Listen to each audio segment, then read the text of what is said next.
sayange titik jenengan gak tahu mati. Itu loh persoalan. Nggih, mohon izin Mbak Kades. Kula niki kelas 6 ibtidak niku terus tiyang kampung kula termasuk wong tua niku sedo. Nek cara sakniki mungkin nggih mati suri niku lho. Kula niki tahu kelas 6 ibtidak niku kula niki disambel bledek. Mulai TKP sampai Tenggriya niki pun dijunjung kula. Nanti kula ceritani sampean percaya gak percaya terserah. Lah, orang kampung mengatakan kalau dikatakan mati itu dideleh ndukur bayang dijurni ngalor. Sirai ana lor ditutupi sewek. Niki berarti tandane nek teng kampung kula niku sudah meninggal. Lah pada saat itu secara fisik saya tahu jasad saya. Kalau dikemuli tahu. Saya dibawa 2 orang niki kula dereng balik lho niki. Makanya kula yakin dengan yakinnya orang yang belum balik terus meninggal estu meninggal. Hadis yang ngomong Kanjeng Nabi dijamin karena masih fitrah. Selama ini kan kita cari hadis lah ngono to. Kula wis yakin nek jenengan sedo iku durung akil balik teko mesti surga. Untung bagi wong tua sing duwe anak durung akil balik sudah ini hadisnya ono.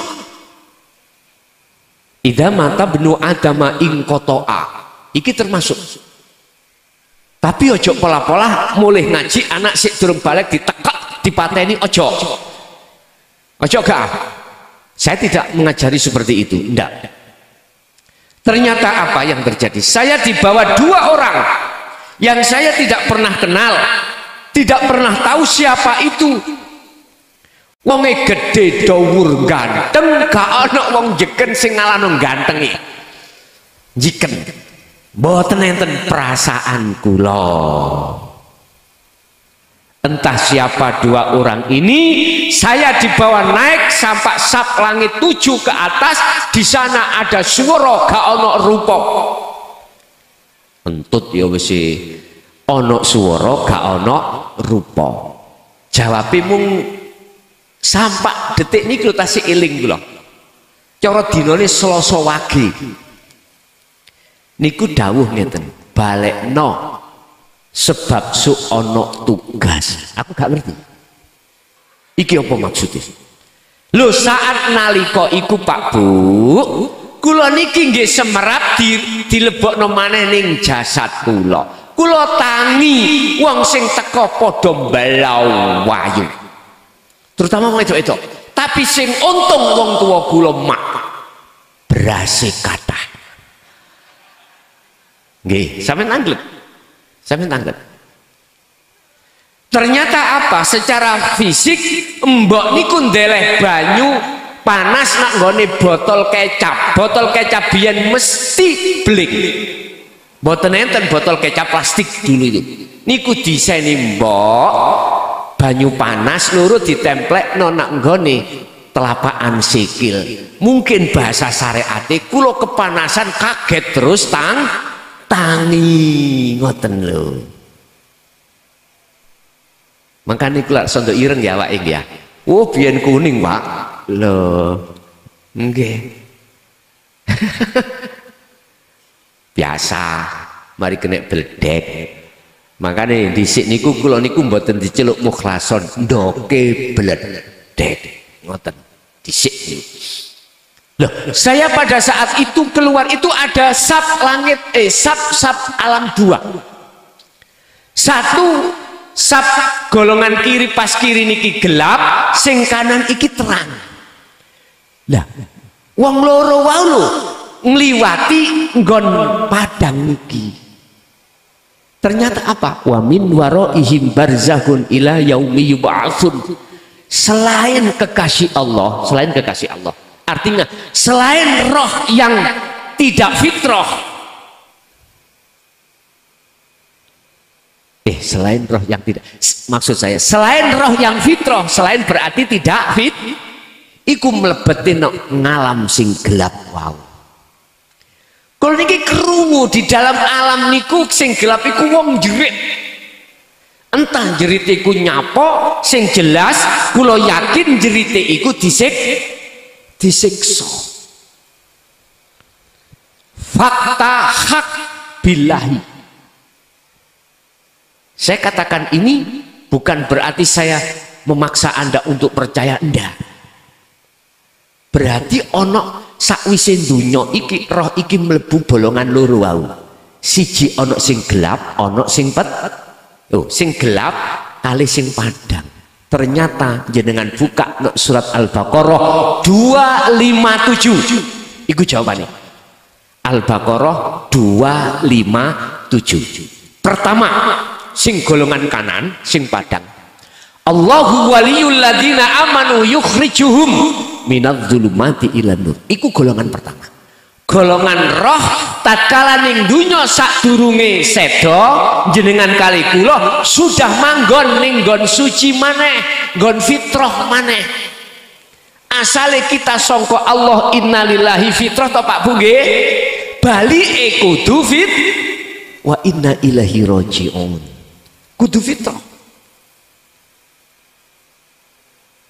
Wis niki berarti siapapun yang menjadikan Allah itu sebagai imamnya, sebagai penolongnya, sebagai apapun itu hanya Allahnya, maka yukhrijuhum minadz-dzulumati ilan ainul basirah. dengan mata hati ini yang gelap asalnya datang Allah, sekarang dideleh terang. Itulah maksudnya makrifat. La yarawna li anfusihim syai'an bal yusyahiduna annal fa'ila huwallahu ta'ala.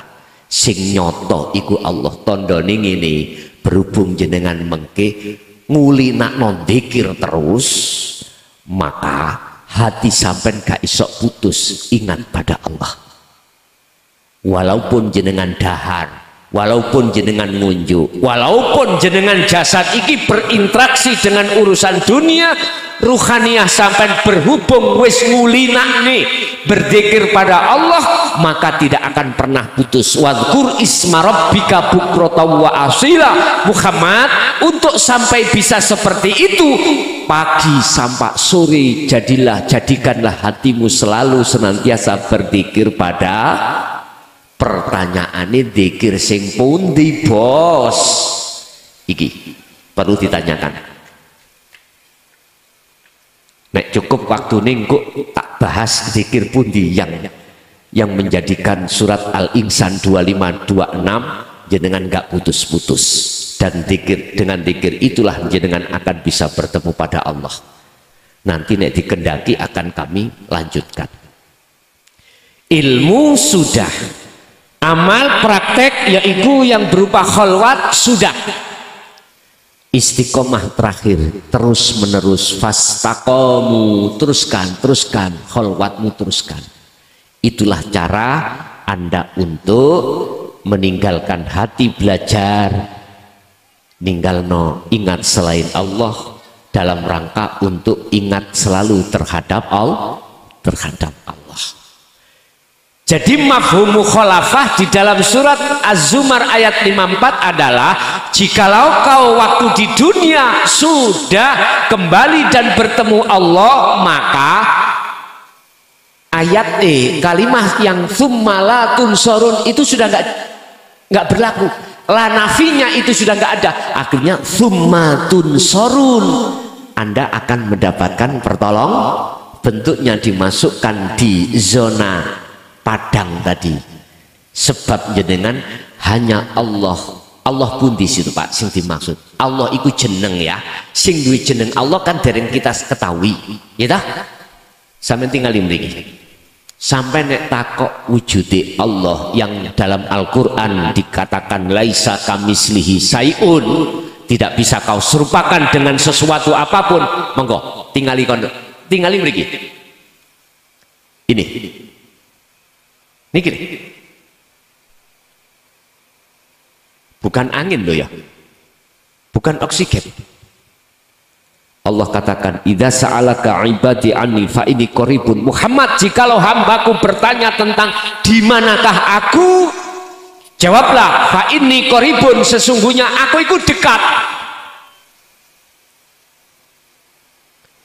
Surat Al-Hadid ayat 3, huwal awwal wal akhir wal dhahir wal batin.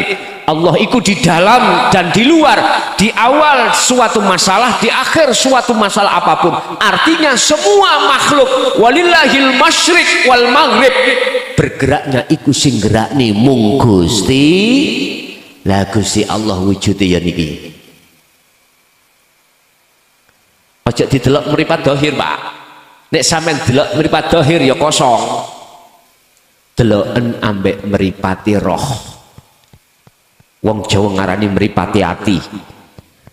Jasad Allah kasih mata, ainul basyariyah. Ruh Allah kasih mata, ainul basyirah. Jasad ainul basyariyah untuk melihat makhluk, ainul basyirah untuk melihat Allah. Lihat keterangan tentang golongan tahapan 3 ihsan, Islam, iman, bagaimana Rasulullah menjelaskan tentang ihsan. Anta'budallaha ka'annaka tarah.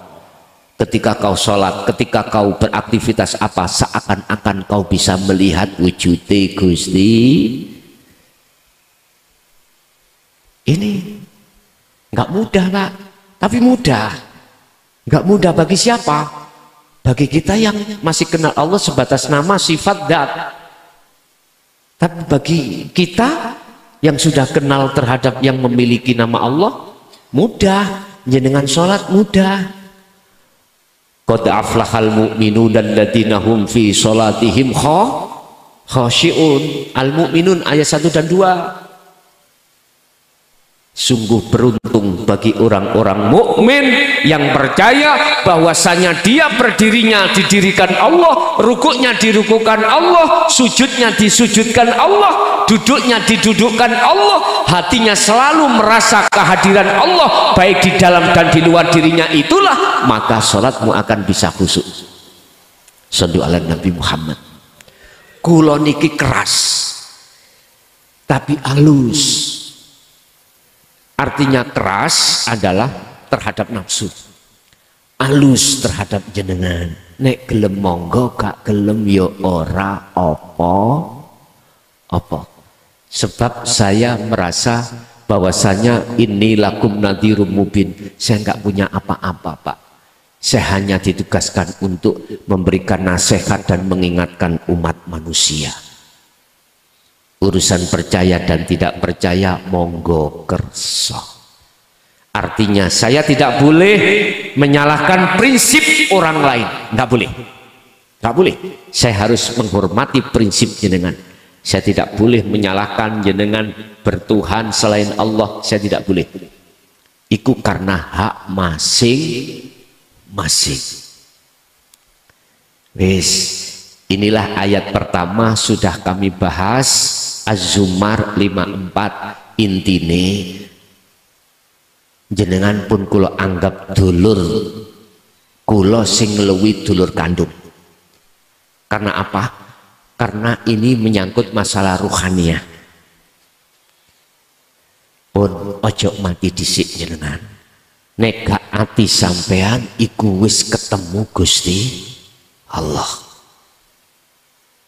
Carane jenengan ketemu Allah wis kasih cara sing paling mudah.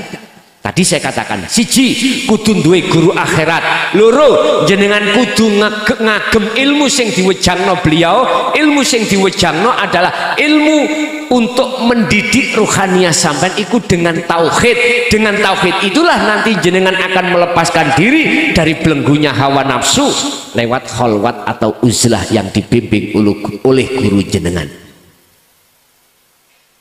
Kalau bahasa Quran sederhana, Al-Kahfi ayat 110.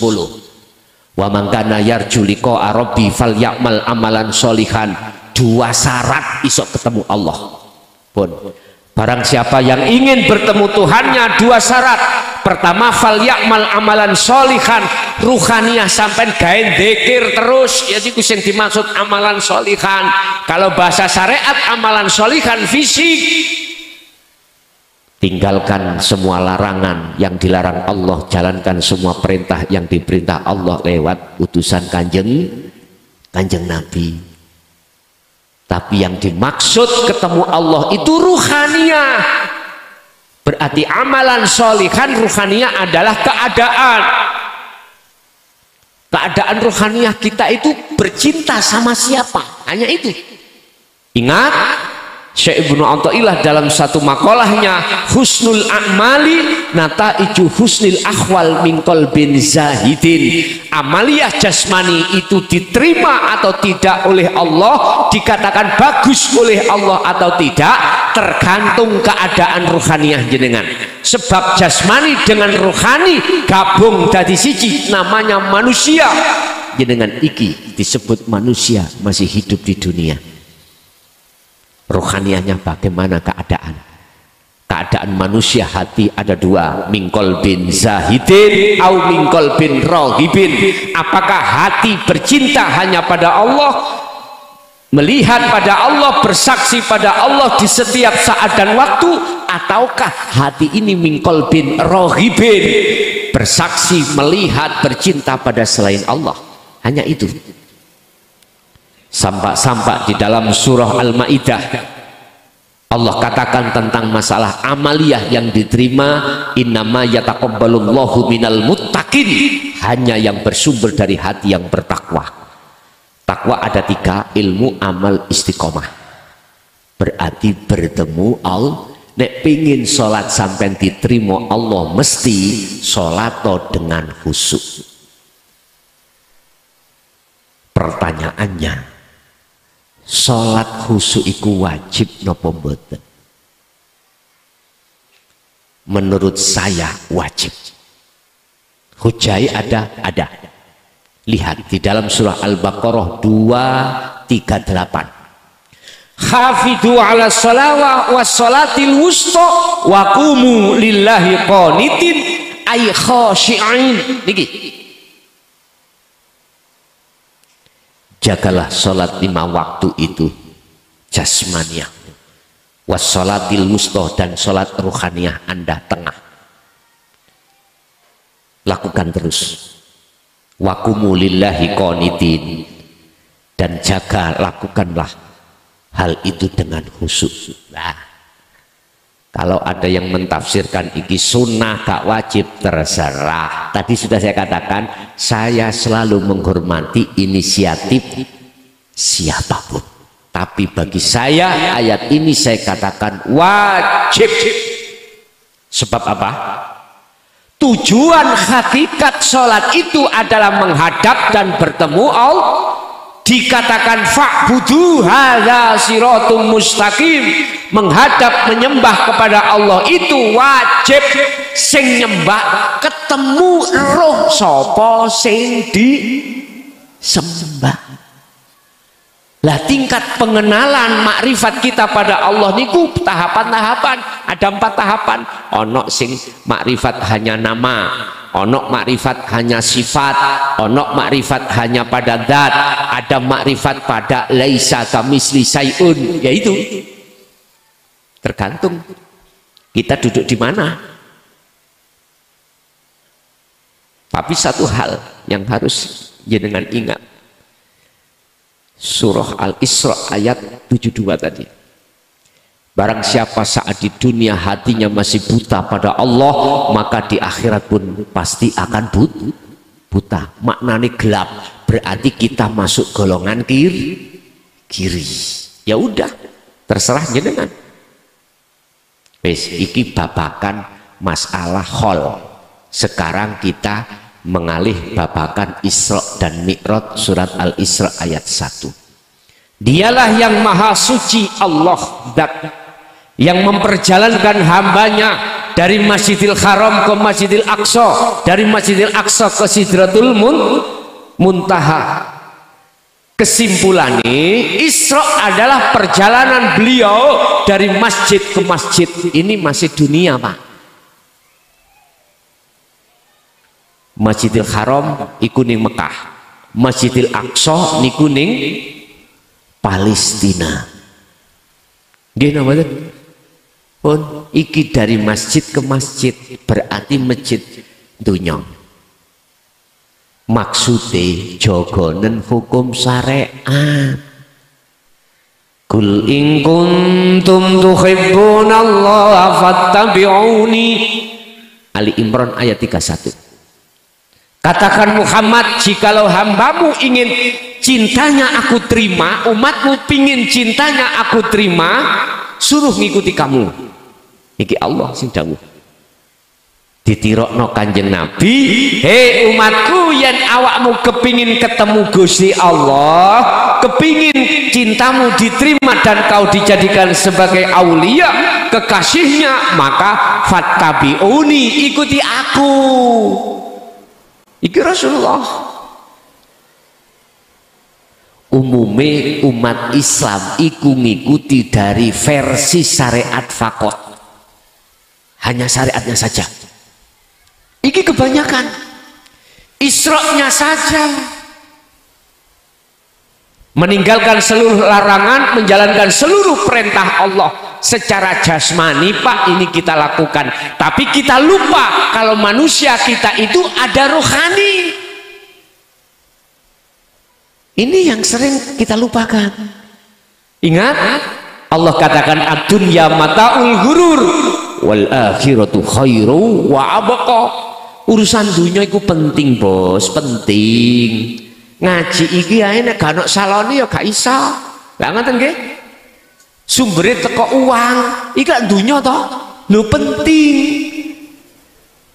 Lah sekarang kau bawa kemana fasilitas dunia yang dihadapkan Allah? Padahal ini tidak kekal. Tergantung sing gawa. Nek sing gawa nanggone kebagusan ya digawe kebagusan, masalah kemewahan dunia itu. Nek sing gawa iku nang kejelekan ya kejelekan. Nyun sewu, estu nyun sewu. Kita punya uang banyak, mewah, punya jabatan, mlebu nanggone lokalisasi gampang. Lah ngono nggih? Gampang. Kau bawa kemana itu? Amanah-amanah itu terserah. Apakah kau bawa ke lokalisasi ataukah kau bawa tentang masalah syiar Islam seperti malam hari ini? Uangmu kau bawa kemana? Dan itu semuanya akan menjadi pertanyaan dan jawabkan nanti. Terserah jenengan. Yang jelas, oleh kita mikir urusan dunya iku sebatas jasmani, tapi ruhaniyahmu pikiran urusan akhir. Wal akhiratu khairu wa abqa. Ruhaniyah iki urusan Allah iki sampai pikir. Ngoten lho maksudnya. Jadi Isra niku adalah hukum syariat yang harus kita patuhi seperti apa yang Rasulullah patuhi.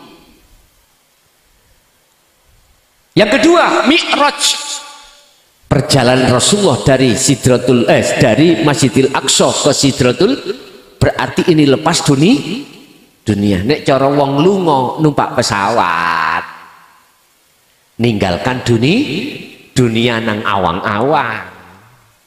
Artinya Bapak Ibu, inilah hakikat makrifat.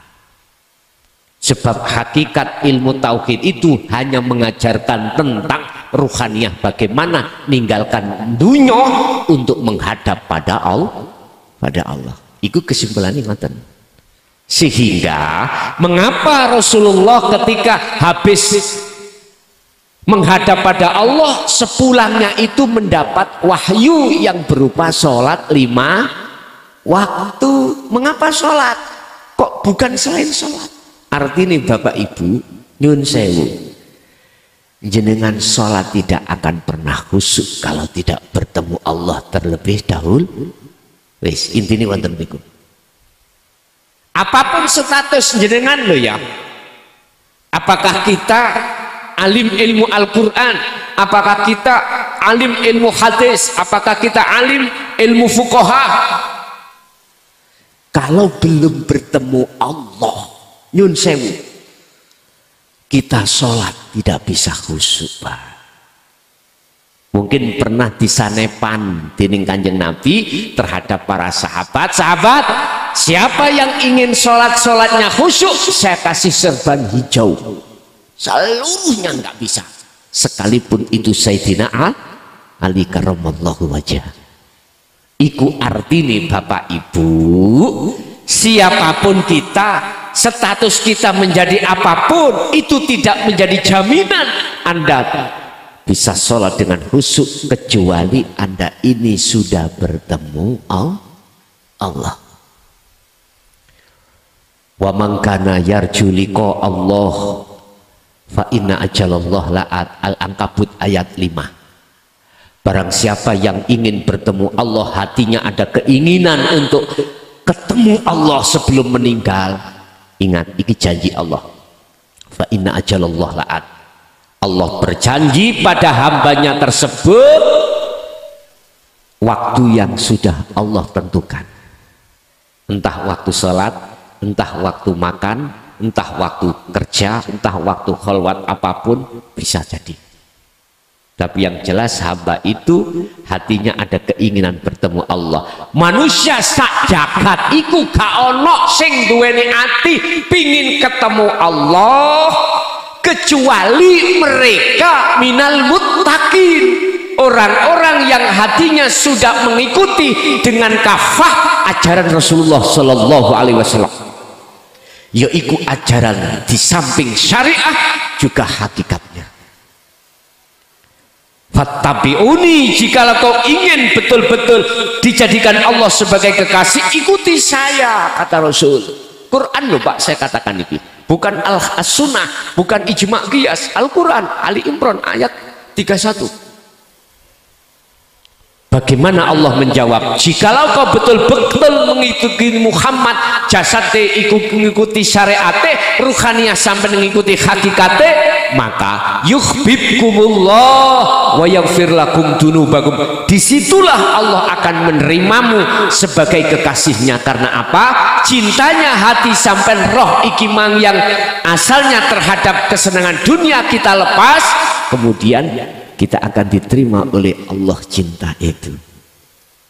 Makanya inilah yang kumaksud mutu qoblal maut, matikan dirimu, keakuan dirimu yang sugih merasa sugih, ilang ngono, sing isok ngaji merasa ilang ngono, isok ngene isok ngono, ilang ngono, iman sing koyok ngono. Setelah itu muncul dalam hatimu, semua itu karena Allah.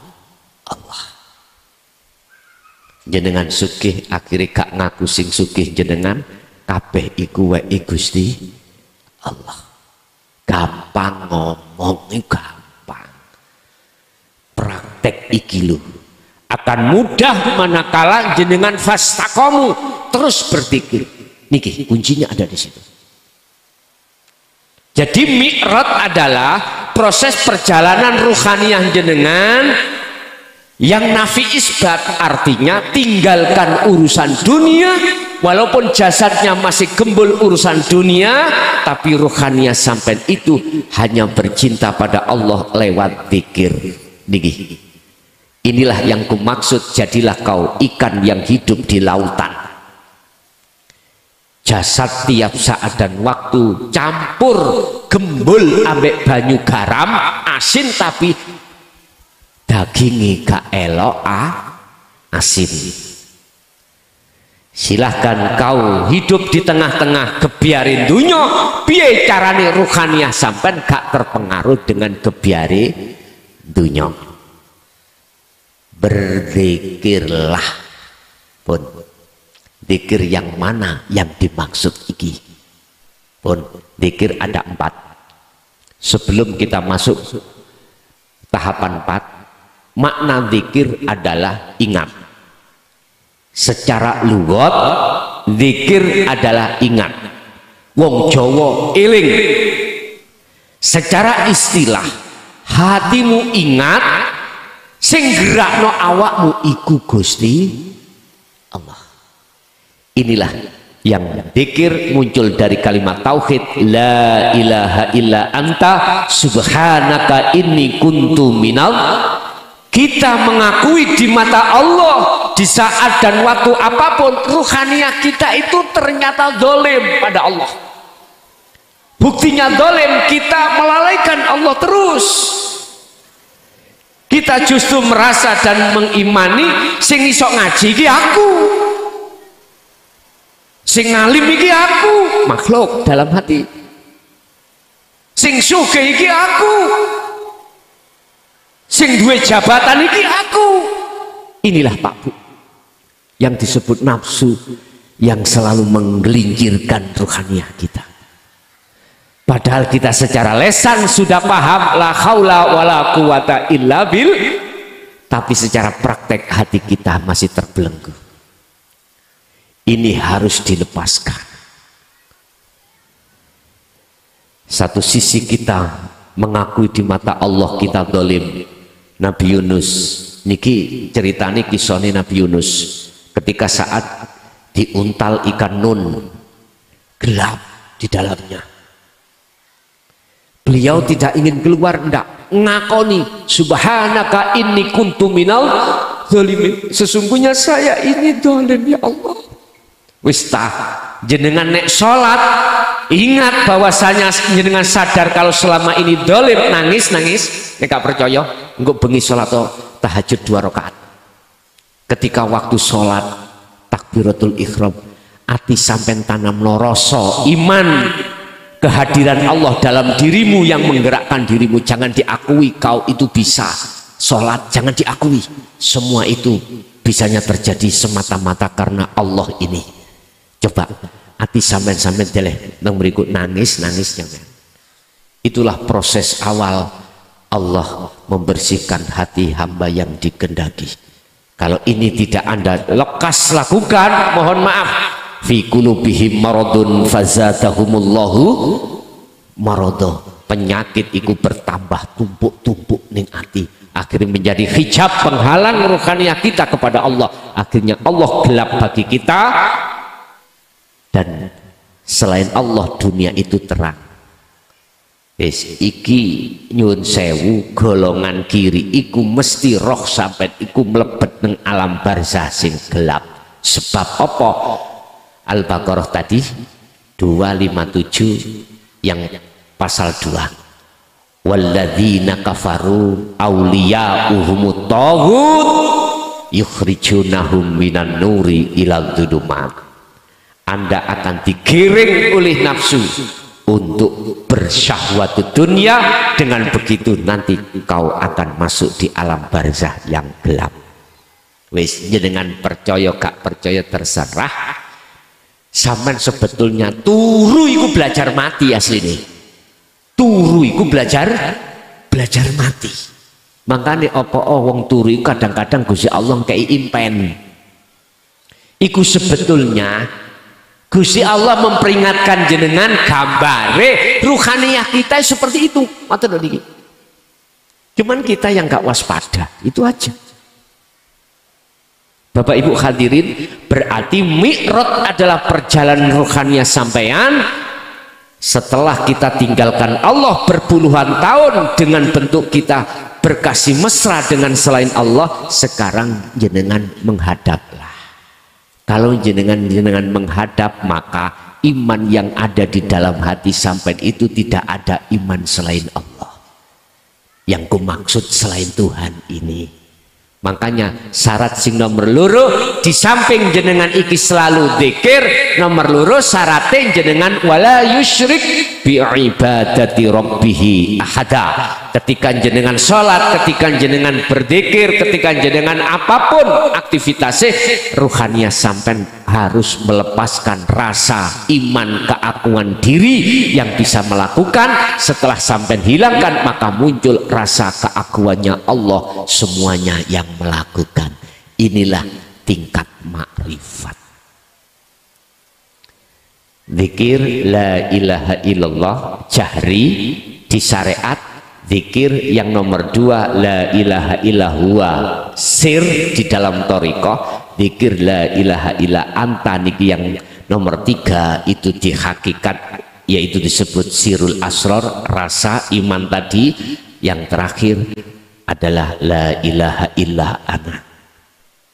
Pertanyaannya, apakah Rasulullah dulu juga mendidik para sahabat umatnya itu tentang masalah hakikat makrifat?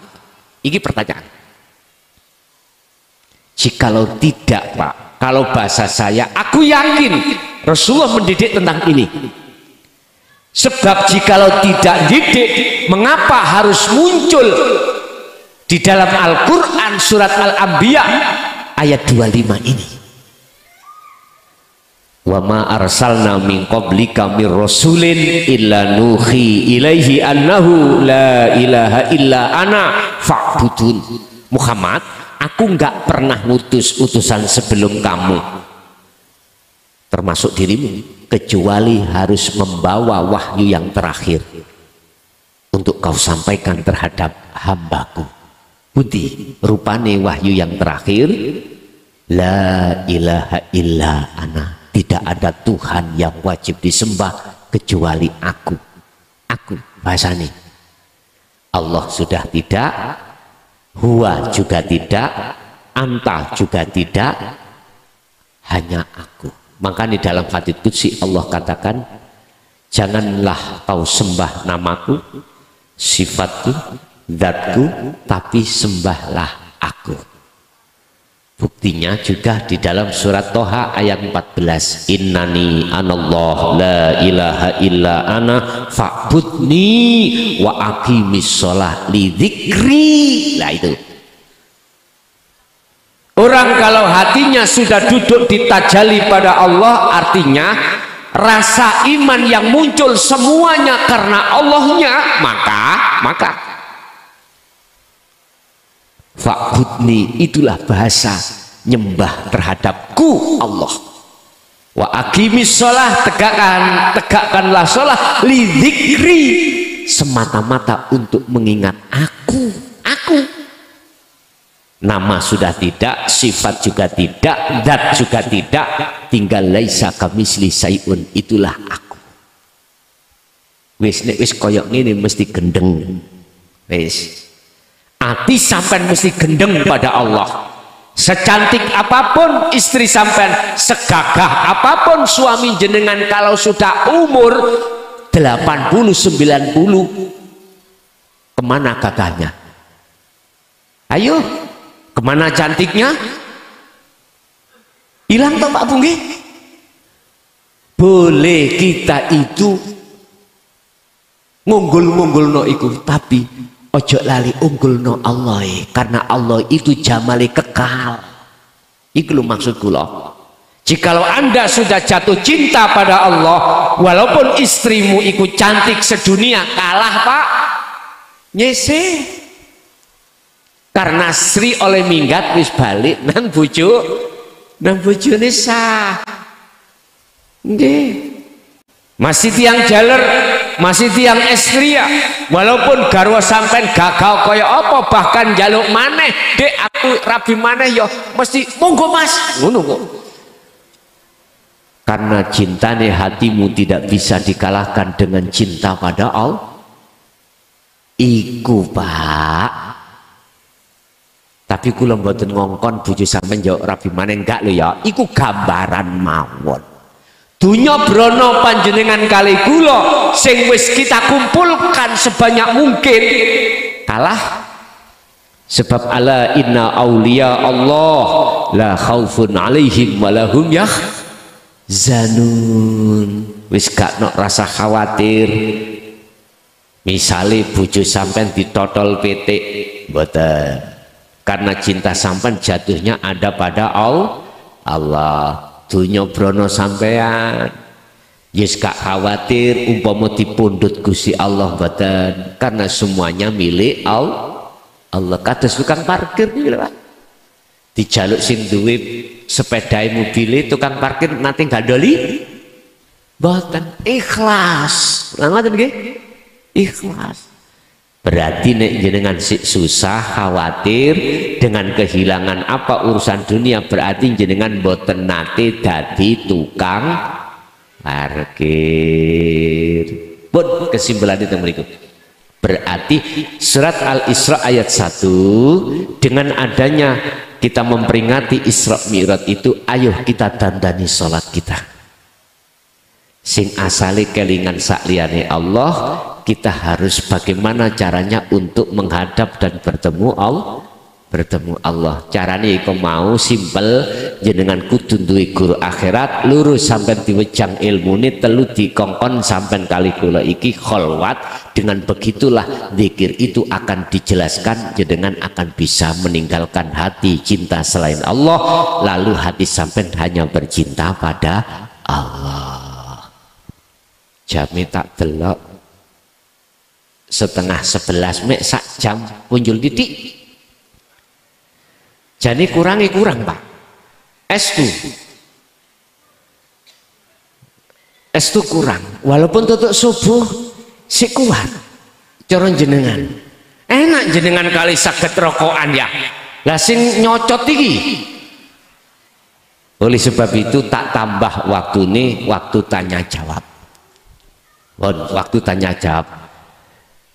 Waktu tanya jawab kita gunakan untuk waktu penambahan. Kita sudah 1 jam 35 menit, nggak apa-apa.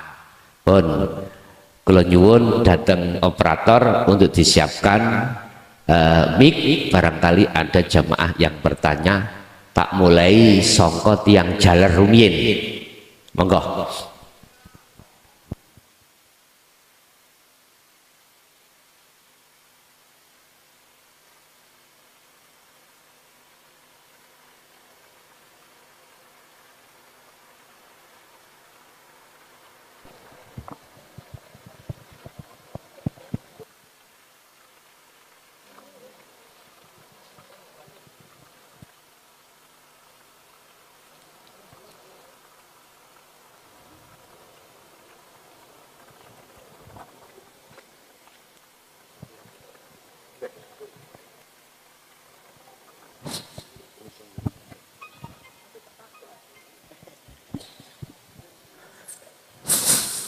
Assalamualaikum Mbak Yai. Waalaikumsalam. Wingking jenengan ini. Oh, ngaten. Nggih. Monggo. Ngapunten Mbak Yai niki. Alhamdulillah mau itu wonten dalu niki sangat-sangat detail, bahkan sampai mutahayyir niki, sampai bingung ngelu nih. Biasanya niki sangat mendalam niki.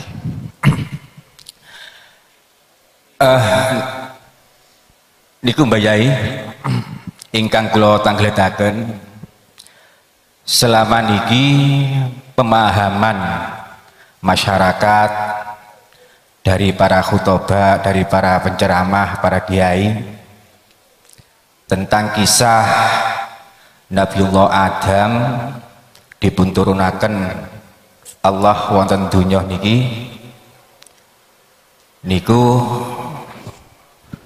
dari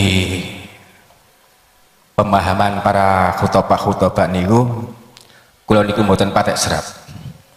Jadi seakan-akan Nabiullah Adam turun dipunturunaken dening Allah wonten dunia niki niku gara-gara bujukan setan. Padahal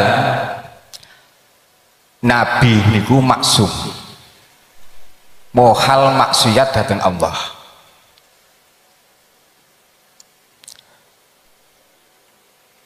Sebab wonten setunggalipun tafsir ingkang mengatakan dados Nabiullah Adam niki turun wonten dunya niki sanes kurban bujukan rayuan setan, tapi kurban sumpah atas nama Allah.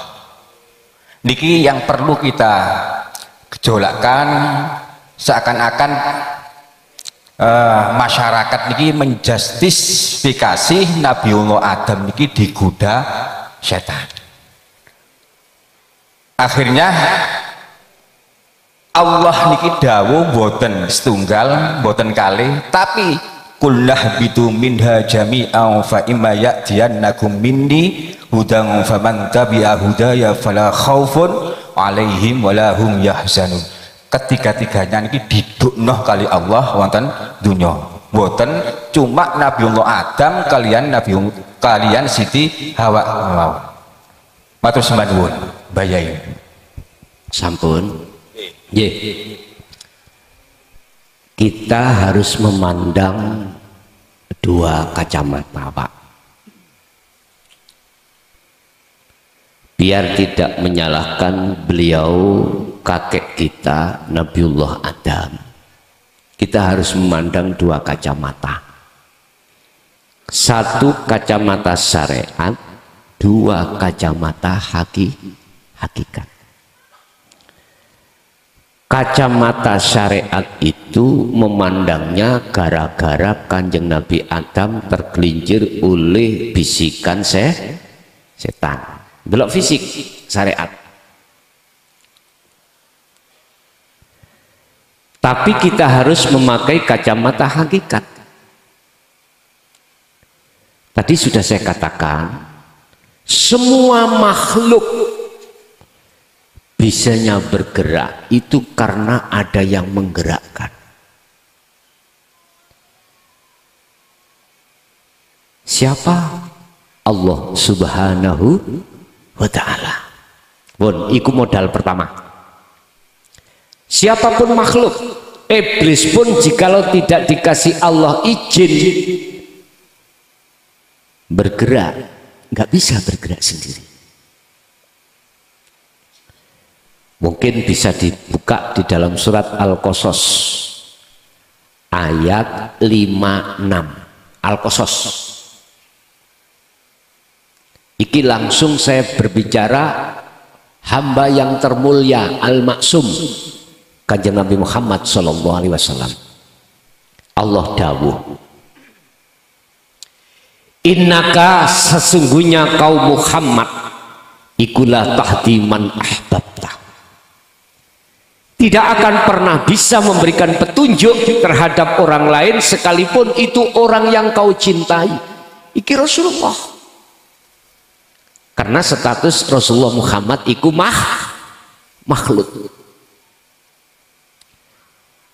Lah terus sinten ya Gusti? Nek cara bahasa sakniki, kula kan makhluk gitu. Sing atine gelem nrimo dan buka dan sadar kalau selama ini kita dolim. Keliru. Nek jenengan iku duweni iman karena tausiah yang muncul dari diri saya dan Anda mengatakan sebab ini enggak. Innaka la tahdi man ahbabta. Terus siapa yang memberikan petunjuk itu kalau bukan Rasulullah Muhammad?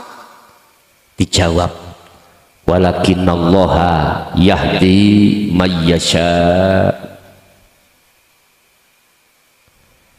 Akan tetapi yang memberikan petunjuk adalah Allah pada hamba yang dikehendaki. Dan Allah lebih tahu al-muhtadin, siapa yang hatinya menerima petunjuk dan tidak.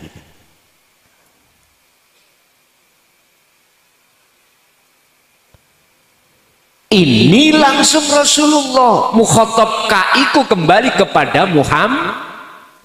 Apa maneh tingkatannya awak dhewe? Iki langsung Rasulullah. Menurut kacamata hakikat bukan syariat, salah benar, salah betul manakala saya beriman selain Allah itu bisa mendatangkan mudarat dan manfaat. Hakikat. Al-Maidah 76 Allah katakan, malakum darraw wala naf'an, selain daripada Allah itu tidak akan pernah bisa memberikan mudarat dan mendatangkan manfaat termasuk petunjuk.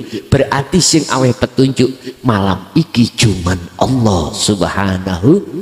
Iku maksudnya mempelajarkan pada saya dan diri jenengan supaya yang muncul iman di dalam hati kita bukan makhluk.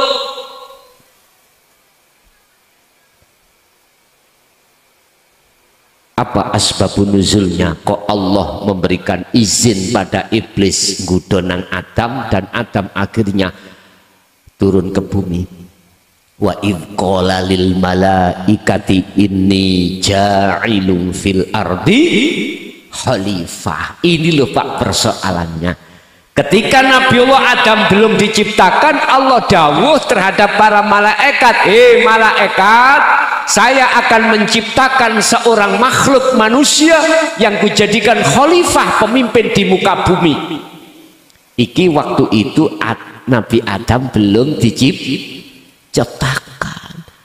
Iki lho asbabun nuzuli.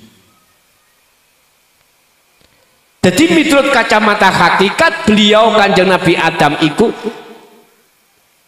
kena bisikan iblis kegudo akhirnya ditokno teko surga nang donya, gak salah, bener miturut skenario Gusti Allah untuk menjawab biar menjadi khalifah. Jenengan ginoten mboten salah, jenengan akil balik terus ati sampean iki mangan buah khuldi yaiku rupa syahwatud dunya, akhirnya jenengan lali ambek Allah janji yang sudah disepakati supaya jenengan iki diperintahkan untuk menjadi khalifah, bembeng nafsu papat yaiku nyun sewu nafsiyah amarah lawamah mutmainnah.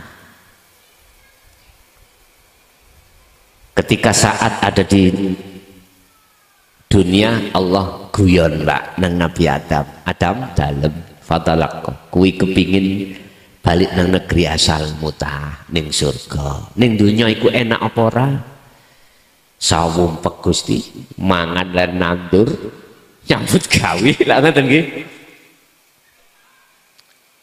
Tapi ono syarat hitam napa fatalaqqa adamu mir rabbih kalimatin fataba alaihi. Kesalahanmu tak sepuro kabeh syarate kalimat trimon fatalaqqa mongkon nrimo sapa Adamu Nabi Adam kalimatin ing piro-piro kalimat. Ikilah yang kumaksud kalimat adalah dinul haq, ajaran Rasulullah di jalur dinul tauhid yang mendidik kepada rohaninya supaya bisa mengesahkan pada Allah. Dengan begitu nanti akan bisa meninggalkan iman selain Allah. Jadi mboten salah Pak, jenengan iki ati bersukaria terhadap kesalahan dunia iku sebab skenario Gusti Allah. Cuman gelem gak jenengan iki balik wangsul nang Gusti Allah meneh ning negeri asal sampean, sebab dunya iki sejatine duduk negrine sampean. Negeri sampean rohaniah itu adalah al-jannah. Dunya iku negrine kadal, ula, bajul, macam-macam. Nggih nyuwun sewu. Jadi saya sepaham dengan jenengan wau tentang masalah pandangan tentang Nabi Adam secara syariat. Memang sejarahnya ngoten, Nabi Adam keluar dari surga gara-gara mangan buah khuldi. Sebabnya kok mangan apa? Sebabnya nyedeki pohone. Oleh nyedeki pohone sebabnya apa? Kenek rayuane iblis. Wes, tapi di dalam surat Al-Hijr ayat 40, illa ibadaka minhumul mukhlasin. Satu mawon ya hamba, ya Tuhanku, hambamu yang tidak bisa aku gelincirkan. Siapa? Al-mukhlasin, hamba yang kau pilih. Siapa sih hamba yang dipilih? Nah ini Pak, dijawab di dalam surat Az-Zumar ayat 18, alladzina yastami'unal qaula wa yattabi'una ahsan. Dialah yang setelah mendengarkan ajaran Rasulullah hatinya membuka diri, iman, merasa aku selama iki dolim nang Allah, lalai iku dolim. Wayatabiuna aksan, jenengan mengikuti petunjuk-petunjuk yang ada di dalam ilmu itu. Dialah hamba yang dikehendaki. Siapa yang dikasih petunjuk oleh Allah? Dialah pertama, dia ketika mendengarkan ajaran Rasulullah di jalur hakikat, dia ngerespon, lalu dia mencari bagaimana cara untuk mengamalkan dengan baik. Gini ku tondo-tondo nih, mukhlasin nih wonten mriku. Berarti sampailah jenengan sampai ke makrifat, disitulah mukhlasin yang dimaksud. Tergantung mukhlasin sampean kali kula umur pira. Lho kari ngoten mawon. Nek selama ini kita itu masih skenario Allah, kita terjerumus. Kebanyakan manusia terjerumus. Dan itu enggak salah, itu pandangan hakikat. Nek pandangan syariat salah, karena apa? Kita masih terbelenggu dengan kepentingan hawa nafsu. Tapi secara hakikat kemakrifatan Allah iku wis skenario Allah. Makanya khairihi wa syarrihi minallah itu di situ. Tapi nek syariat, nek apik sangka Allah, nek elek teko nafsumu dhewe. Lah inilah pandangan. Ya. Pandangan dua yang harus disinkronkan. Sebab di dalam ayat Allah setiap memberikan ayat satu dengan yang lain nggak pernah tabrakan, Pak, nggak pernah. Terus piye carane gak tabrakan? Sebab kata Bang Haji Roma Irama, baik buat orang barat belum tentu untuk Indonesia.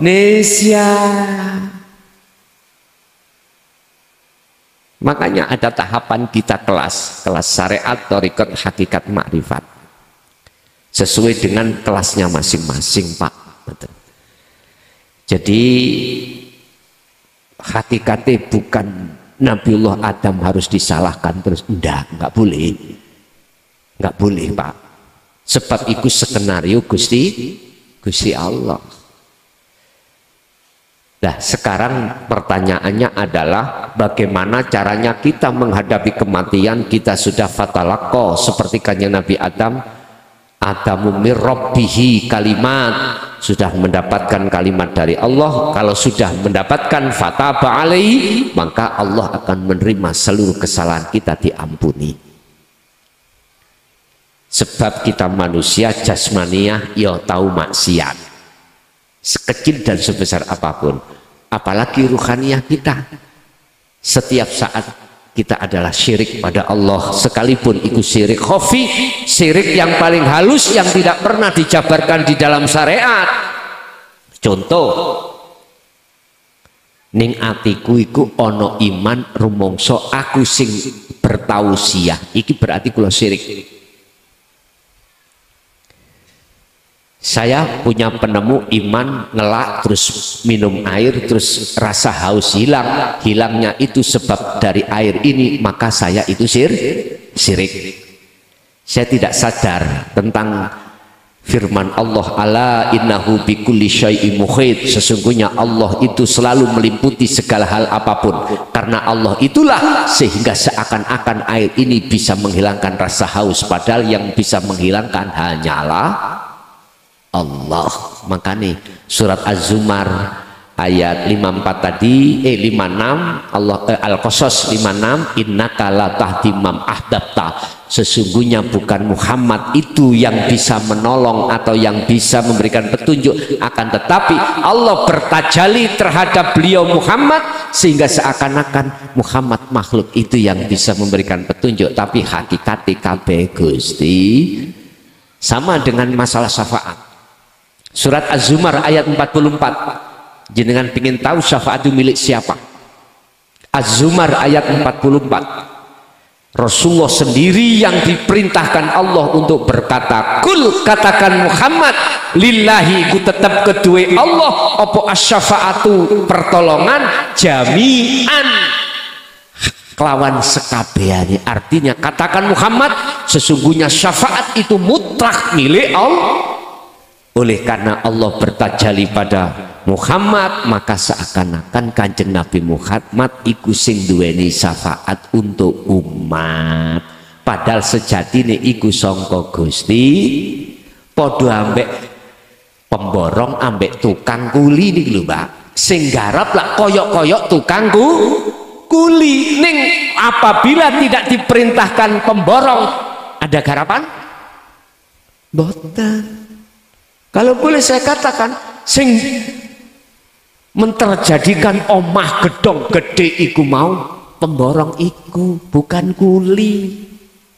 Kuli iku panjang tangane pembor, sebab tanpa adanya pemborong kuli ora bisa tandang gawe. Tukang kuli yo gak yo nganggur, Pak, meneng kaya patung. Makanya saya harus pakai dua kacamata. Kacamata syariat ya sing bangun ya tukang kuli. Kacamata hakikat aslinya ya Allah. Siapa? Ya pemborong man. Sebab kuli tukang iku oleh ngelakoni isok ngelakoni iku sebab dikongkon. Inilah maksud daripada asyhadu alla ilaha illallah wa asyhadu anna muhammadar rasul. Status si Muhammad adalah Rasulullah, diperintah Allah. Kuli tukang kalau tidak diperintah pemborong ya nggak akan pernah terjadi. Sama. Jadi biar iki sinkron, sok kuwi jenengan iki mendapatkan syafaat dari Allah dilewatkan Kanjeng Nabi. Makanya bahasa syariat, berbanyaklah kau bersolawat. Lah kan iki? Apa sih solawat? Solawat jamak duki solat. As-solatu ai ad-du'a. Ad-du'a maknane iku mangkat berangkat menuju bertemu Allah. Makanya solat nek gak ketemu Gusti Allah, gak khusyuk, mohon maaf sekali lagi, secara hakikat belum dikatakan benar. Hakikat ya, belum dikatakan sholat yang terjadi pada diri kita itu belum dikatakan benar. Isoe bener mlebu nanggone surah Al-Baqarah tadi 238. Dasare 238 adalah 208. Apa? Ya ayyuhalladzina amanu dkhulu fis-silmi kafah. Wahai orang-orang yang beriman, sempurnakanlah Islammu. Masuklah kau di dalam agama Islam dengan sempurna. Isoe sempurna ikutono Kanjeng Nabi dengan kafah sempurna, berarti jenengan tidak mung syariat, harus sampai ke ma'rifat. Gak angel aku, gak angel. Wis aku ngomong gak angel karena tahun-tahun iki sudah tahun gampang, Pak. Tahun gampang. Sejak 2014 kemarin itu sudah dibuka secara online tentang ajaran Dinut Tauhid, digelar di tengah-tengah umum. Ingat, ajaran ini setelah beliau Sayyidina Ali sampai 2014 terkesan ditutup-tutupi, sehingga para masyayikh nggak berani menyampaikan Dinut Tauhid, Dinul Haq, hakikat makrifat dengan terang-terangan, nggak pernah. Beliau sampaikan di tempat khusus, itu pun memakai bahasa kinayah, semata-mata takut adanya fitnah.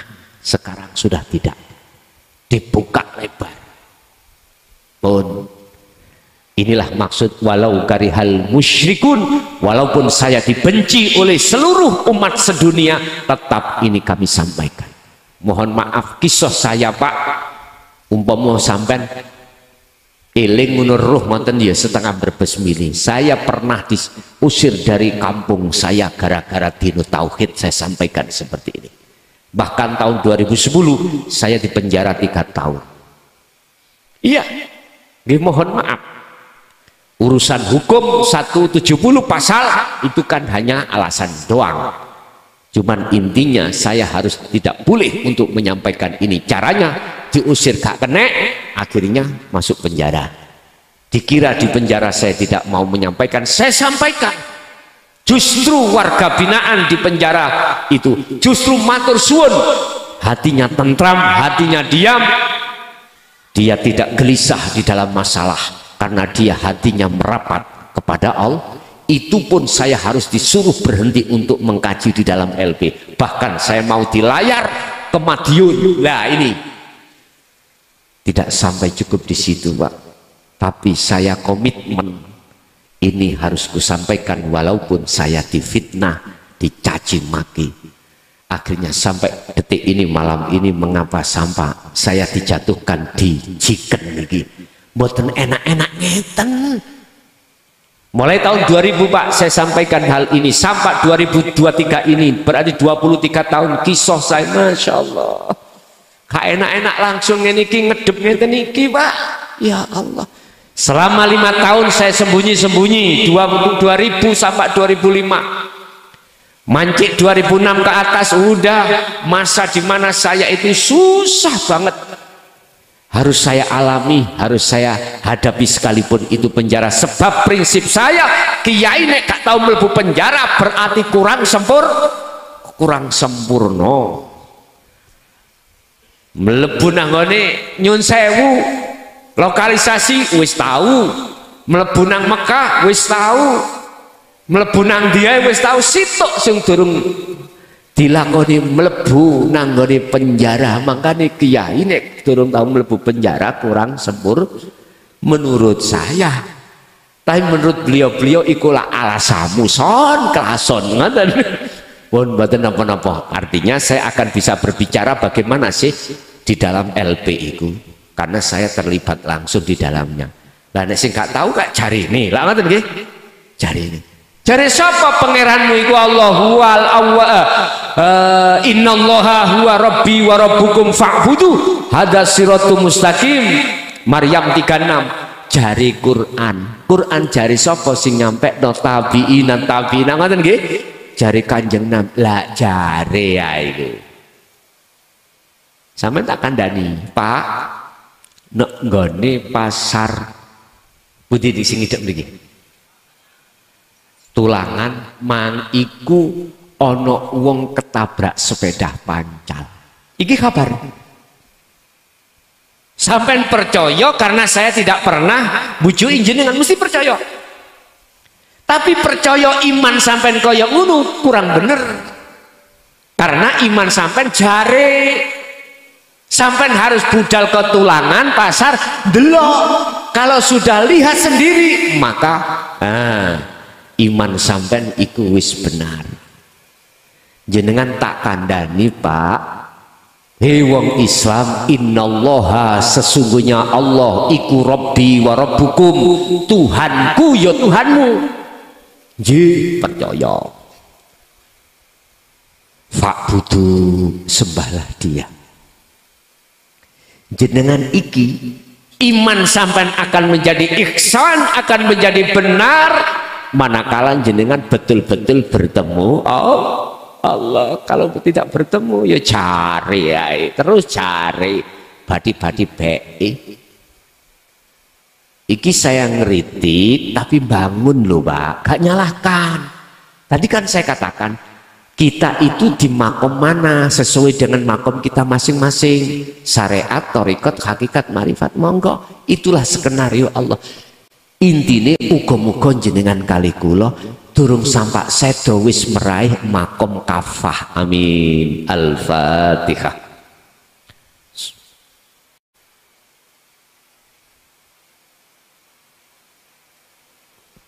Ada lagi? Monggo Bapak Ibu mumpung dilos niki. Wong lanang mburi. Maju Pak, maju Pak. Mikir. Monggo. Nika wonten. Bu Lurah monggo, wonten Bu Lurah niki. Pundi? Sinten niki? Pundi? Oh nika.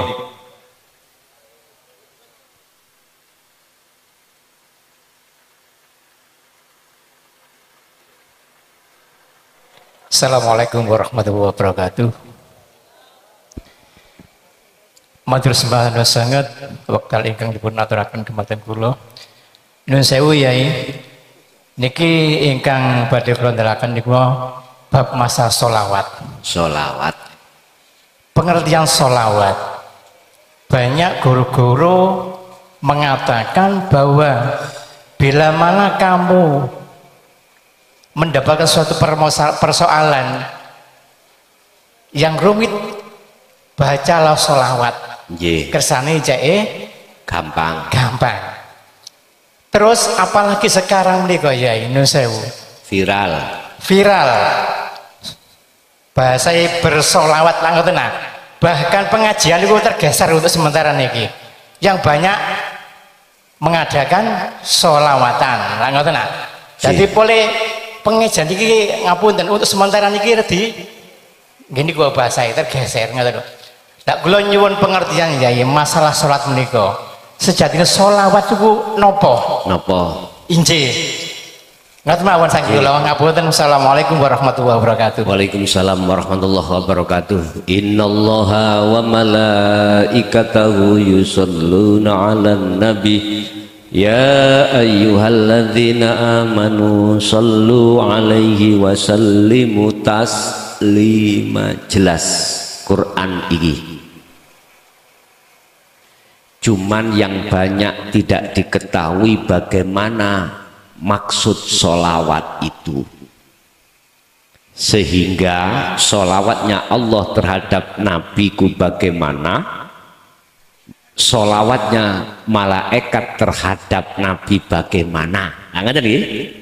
Nek sholawati umat kita wong mukmin ada yang sallallahu ala Muhammad, sallallahu ala Sayyidina Muhammad, terserah. Jenengan akan tahu maksud sebenarnya sholawat ini manakala jenengan sudah tahu bagaimana sholawatnya Allah terhadap Muhammad. Ini yang nggak pernah dibuka. Andai kata dibuka itu masih ada rasa takut. Sekarang kita urai as-sholawah, iku jam'un, jamak dari as-sholah, sholat. Lah sholat sendiri maksudnya ad-du'a. Tergantung ad-du'a iki sampean maknani apa. Ada yang memandang ad-du'a ditafsirkan minta, ud'uni astajib lakum, jalu osironi ingsun, bukan Allah, ingsun. Cara tauhid iku wis la ilaha illa ana. Ini mesti masanya ayatnya jawabannya, jikalau kau betul-betul mintanya padaku, fastajib, iki jawaban, maka tak sebadan. Istilahnya Pak, kula niki duweni garwa kula niki meteng nyidap. Kula nyuwun jenengan sebagai tangga kula duwe pelem, bojo kula nyidap. Pertanyaane, kula langsung joko peleme apa metuki jenengan? Mestine kudu metuki jenengan riyin. Pakde kula nyuwun pencite nggih garwa kula niki nyidam. Kok langsung diketepil ya? Gak kondo dhisik. Mboten. Etika mengatakan ud'uni, jenengan sebelum mengatakan minta apa yang jenengan minta, jenengan kudu metuki Gusti Allah rumiyin, nemui Gusti Allah terlebih dahulu, karena pelem atau apa yang jenengan minta itu miliknya Gusti. Enggak kebanyakan kita enggak di situ hati kita menghadap terhadap makhluk yang berupa apa yang kita minta. Ndang teko hasilo lah ngoten nggih. Tapi hati melalaikan Allah. Itu kebanyakan.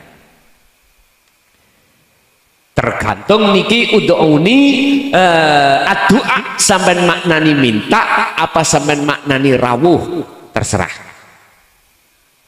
Nek mestine menurut kula doa iki saya maknani jenengan iki rawuh ing ngersani Allah. Nah setelah itu apa yang panjenengan inginkan Allah sudah tahu, sebab innallaha ya'lamu ma fis sudur. Allah tahu sekalipun apa yang ada di dalam hati manusia. Niki nek wis tingkatan kuno Pak, nek durung tingkatan niku ya mboten saged. Akhirnya aku punya masalah biar selesai ya, kita membaca apa doa itu, wiritan apa, entah sholawat entah yang lainnya, akhirnya hati kita berimannya karena bacaan itulah yang akan menjadikan Allah nginabuli. Lah ngoten nggih. Nyun sewu, sejak kapan Gusti Allah kongsi? Sejak kapan Gusti Allah kongsi terhadap selain Allah? Enggak pernah Pak, kecuali Gusti Allah biyen sampai saiki beda lho ya, beda. Tapi nek Gusti Allah biyen sampai sakniki sama napa beda? Nek sama, Gusti Allah la syarikalah, enggak pernah bersekutu terhadap apapun. Duh, kalau nggak pernah bersekutu, mengapa mengutus malaikat Jibril atau malaikat Israel njabut nyawa? Apa Gusti Allah nggak bisa sendiri? Lah ngoten nggih. Nyun sewu, sampeyan ojo salah paham. Inilah berlakunya syahadataini ngoten mriki. Antara hablum minan nas dengan hablum minallah di sini. Inilah kolerasi keseimbangan antara hukum syariat dengan hakikat. Bukan perkarane Israel yang bisa njabut. Di situ Allah yang bertajali mengizinkan si makhluk yang berupa Israel untuk njabut, tapi ojo diimani sing njabut iku Israel makhluk. Lah niki nggih tergantung takerane iman kita, Pak. Kalau iman kita belum diihsan, pasti makhluk, Pak. Pasti iman kita pada selain Allah masihan. Oh kok gak aku mocong ini, usahaku gak lancar rek. Gak ngoten kan? Wis gak apa-apa nek iman kita masih ada di kelas TK. Tapi ono TK iku umur swidak 70. Bukan taman kanak-kanak Pak, iku menurut saya sebut taman kawan. Sampai kapan kita seperti itu? Sebab kita itu sesungguhnya menyekutukan Allah, disebut syirik khafi. Ingat surat Luqman ayat 13, bagaimana Luqman ikut berpesan terhadap putu-putunya. Bunayya la tusyrik billah inna syirka la dzulmun adzim. Hei anak putuku, ojo ono ning atimu iku selain Allah. Sebab kalau ada inna syirka la dzulmun adzim, akan menjadikan hatimu gelap kepada Allah. Sehingga setiap aktivitas apa enggak ada koneksi eling ati nang Gusti Allah. Terserah. Wis, sholawat itu adalah jamak dari as-sholat.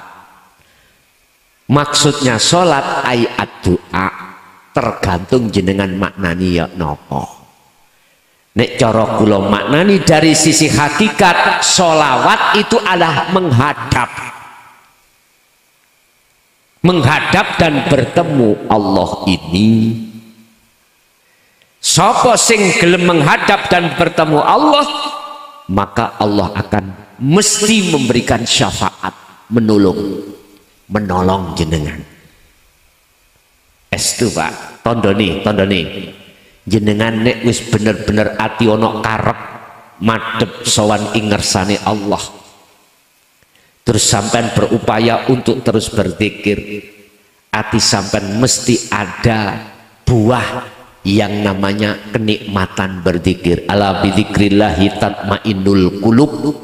Hati sampean gak gampang gelisah, gak gampang muring-muring, gak gampang amarah, gak gampang khawatir, gak gampang takut dalam segala hal apapun sing sampean hadapi, karena hati sampean sudah yakin semua yang memperjalankan adalah Allah. Niku tandane.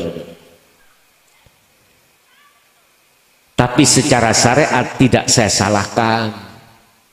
Yang beriman sapa sing gelem maca selawat engko masalah iki engko gampang dimudahkan. Tapi mungkin kita lali, Pak. Hasile maksud gagale maksud iku duweni makna di mata Allah. Buka di dalam hikam. Hasile maksud belum tentu iku dadi hidayah, tapi bisa jadi menjadi istidraj penglulu Allah. Gagale maksud iku belum tentu menjadikan turunnya iman jenengan, justru menjadikan hati sampean bertambah iman pada Allah. Iku makalah Sayyidina Athaillah nih, bingung nih memang nih. Lah wong ngene seneng kuwi nek lamun dodolan gak payu. Ning susah ketika dodolan rame. Lah gak bingung ta niki. Susah kuwi nek lamun dadi wong sugih. Tapi seneng kuwi nek lamun dadi wong melar, gak bingung nggak makalah ngeten iki. Bingung no, susah sira tatkala hajatmu gak dikinabulni Allah. Seneng sira tatkala hajatmu tidak dikinabulke Allah. Tapi susah nek dikinabulke. Aduh.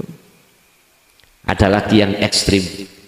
Seneng nek dicaci masyarakat, tapi susah nek dipujo masyarakat. Wis iki sampean ben gak bingung Ramadan ngaji yo, baru gak bingung. Jadi Pak, sholawate Allah itu mana kepada Nabi? Bentuk Allah bertajali pada Muhammad itulah sholawatnya. Bentuk Allah meletakkan syafaat, menitipkan terhadap kanjeng Nabi, inilah sholawatnya Gusti Allah terhadap Muhammad. Lah malaikat menyampaikan wahyu, bentuk beliau menyampaikan wahyu inilah sholawatnya malaikat. Secara kacamata hakikat, secara kacamata syariat mboten dibuka. Sing dibuka niku ya ayyuhalladzina amanu sallu alaihi wa taslimu.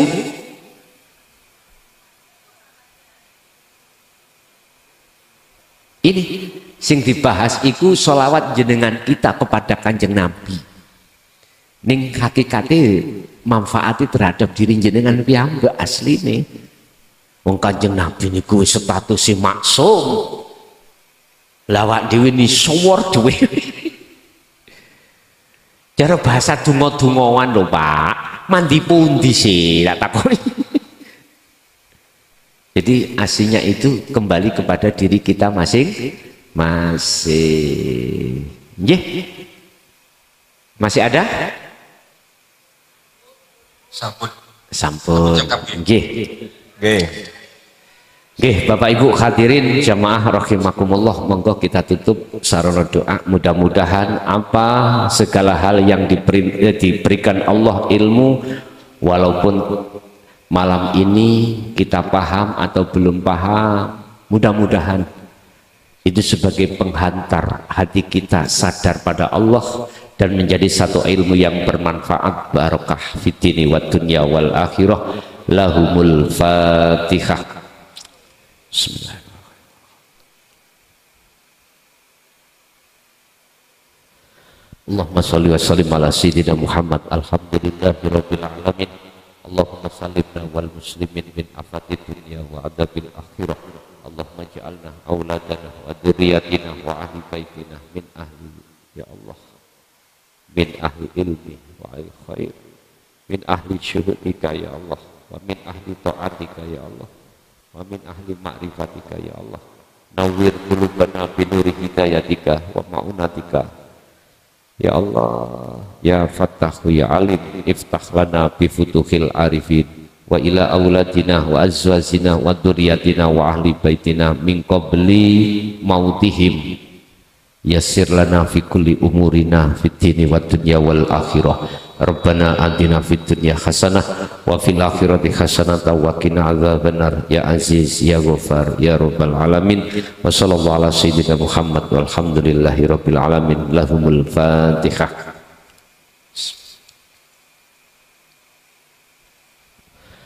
Awal sampai akhir, kiranya bila mana ada satu kalimah yang kurang berkenan, kami atas nama pribadi nyuwun agungi pangapunten. Akhirul kalam, assalamualaikum warahmatullahi wabarakatuh.